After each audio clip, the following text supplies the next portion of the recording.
यह वास्तव में आश्चर्य का विषय है कि हम अपने साधारण कार्यों के लिए करने वालों में जो योग्यता देखते हैं वैसी योग्यता भी शिक्षकों में नहीं ढूंढते। यानी आश्चर्य की बात है कि हम अपने साधारण कार्यों यानी मनुष्य जो साधारण कामों के लिए लोगों को ढूंढते हैं, अपने साधारण छोटे मोटे कामों को करने के लिए जिन लोगों की मदद लेते हैं, जिन लोगों को खोजते हैं, उनमें जो योग्यता देखते हैं वैसी योग्यता भी शिक्षकों में नहीं ढूंढते हैं कि शिक्षकों में वैसी योग्यता है कि नहीं। यानी मजदूर अपने यहाँ बुलाते हैं तो मजदूर जो काम होता है उस काम करने की उसमें योग्यता है या नहीं, ये ढूंढते हैं।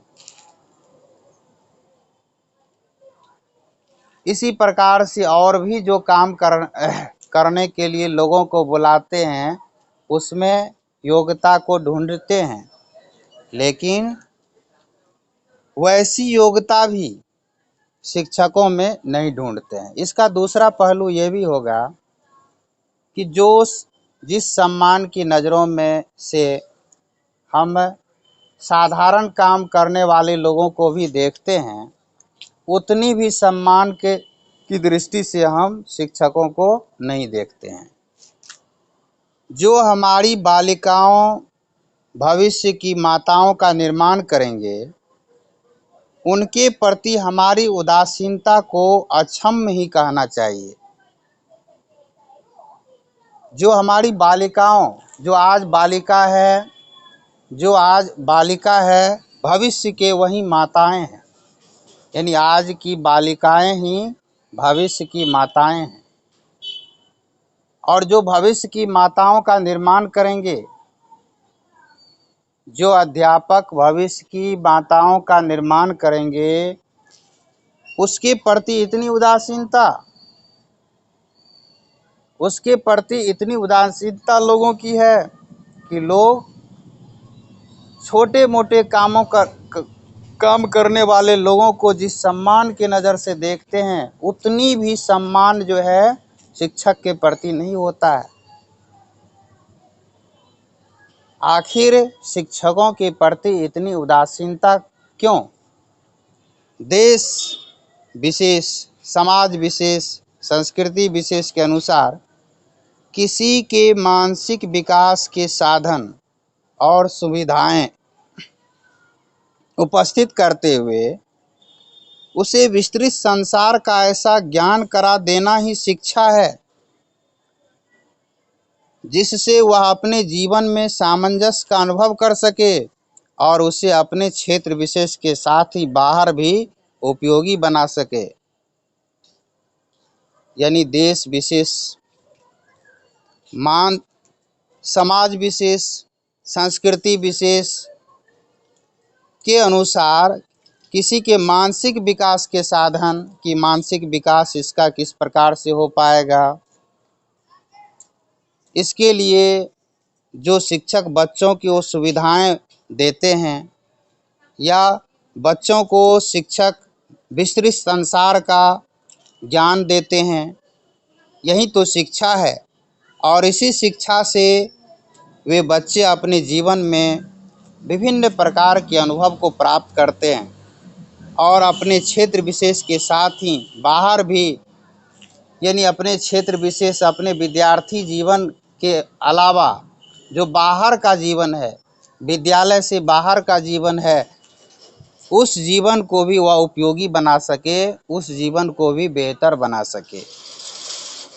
यह महत्वपूर्ण कार्य ऐसा नहीं है जैसे किसी विशिष्ट संस्कृति से अनभिज्ञ, चंचल चित्त और शिथिल चरित्र वाले व्यक्ति सुचारू रूप से संपादित कर सके। ये काफ़ी महत्वपूर्ण काम है।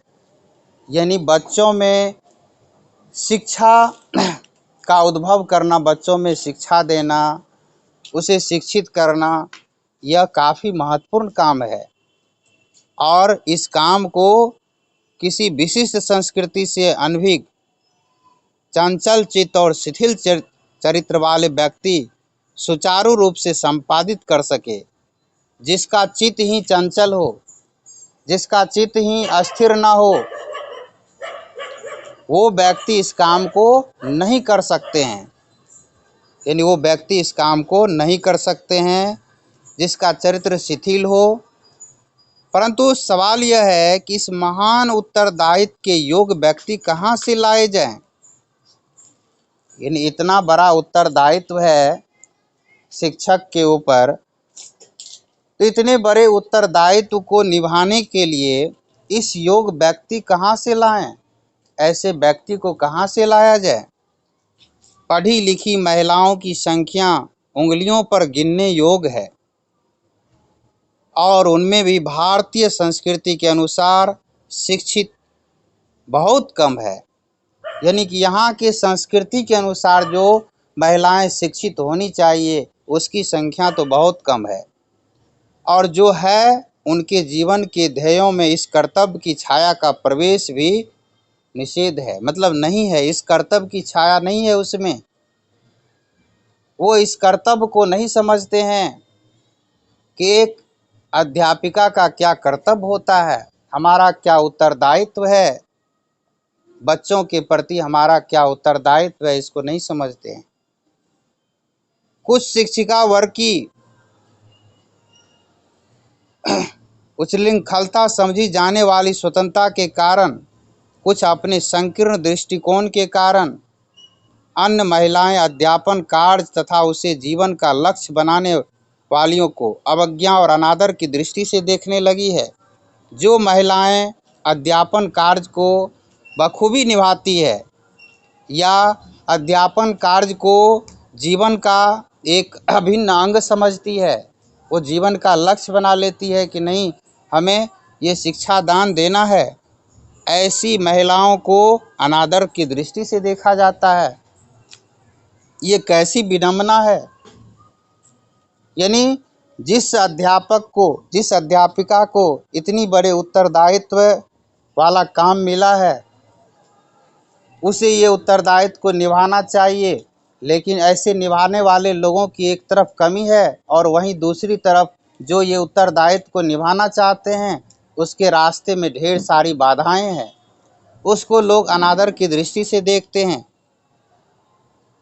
अतः जीवन के आदि से अंत तक, यानी शुरुआत से अंतिम तक, कभी किसी अवकाश के क्षण में उनका ध्यान इस आवश्यकता की ओर नहीं जाता जिसकी पूर्ति पर उनकी संतान का भविष्य निर्भर है।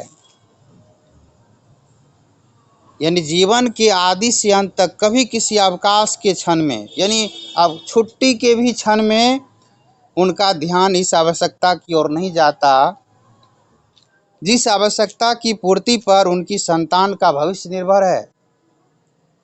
यानी जिस आवश्यकता की पूर्ति अगर बच्चों की हो, जो बच्चों को चाहिए, जो बालक और बालिकाओं को जैसी शिक्षा चाहिए, उसकी जो आवश्यकता है, कभी ये शिक्षा देने वाले लोगों में ऐसी भावना नहीं जगती है कि हमें उसे क्या देना है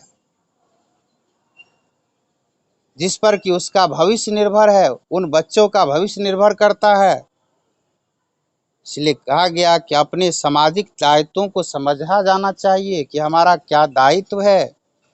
और यह समाज में आज सबसे बड़ी कमी है कि समाज में सबसे बड़ी कमी है कि जो जिस जगह पर है वो अपनी दायित्व को बखूबी निभाना जानते ही नहीं है। जानते हैं तो निभाना चाहते नहीं हैं, और जो चाहते भी हैं निभाना तो उसके पैर खींचने वाले लोग ढेर सारे खड़े हो जाते हैं, क्योंकि हर कोई इस जिम्मेदारी को निभाना नहीं चाहते। जो निभाते हैं उसको लोग अनादर की दृष्टि से देखते हैं।